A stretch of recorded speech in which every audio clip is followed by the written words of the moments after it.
statement you made last week that you since apologized for. Mm-hmm. You were talking about the town hall, people at town hall meetings, and said, I think it's un-American and disrespectful, referring to what they're doing.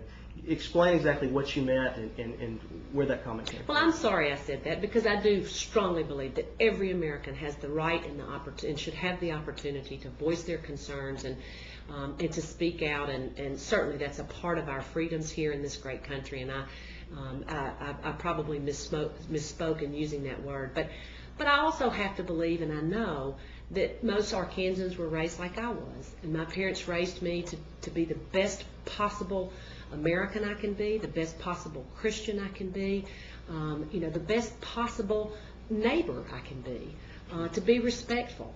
And I think that's what's important. I felt frustrated because I do believe that we live in the greatest country on the face of this earth, and it takes each and every one of us, with all of our different ideas and solutions, to come together and figure out how we do a better job of keeping our country ahead and making sure that it's solid. And so it was a poor choice of words, and I didn't intend for it to be meant that way. Sure. I just think it's important for us to put aside the differences.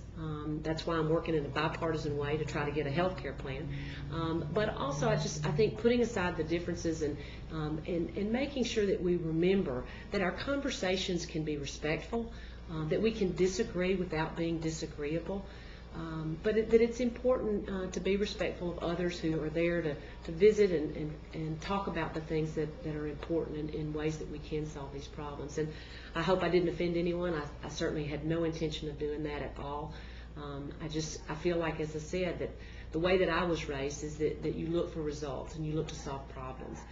You don't go off to the side with one little group and try to solve a problem. You bring everybody together and you work constructively together to find those solutions, and that's what I've been trying to do in Washington, and I'm going to continue to do that here at home in Arkansas. Should Nancy Pelosi follow your example and apologize for using that term as well?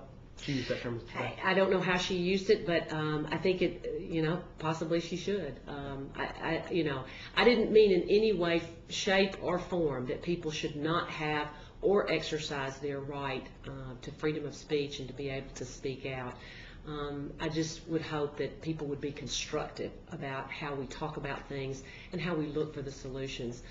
This is a problem for every one of us as an American. We've got to be more efficient with our health care. We've got to do a better job at making sure that more people are covered and that we're getting better outcomes, and that, as a part of our economy, we're doing a better job at spending those health care dollars more wisely. So I'm excited about the constructive debate I think that we can have, and that we have had in a very bipartisan way, particularly in the Senate Finance Committee, and I hope we'll continue to do that.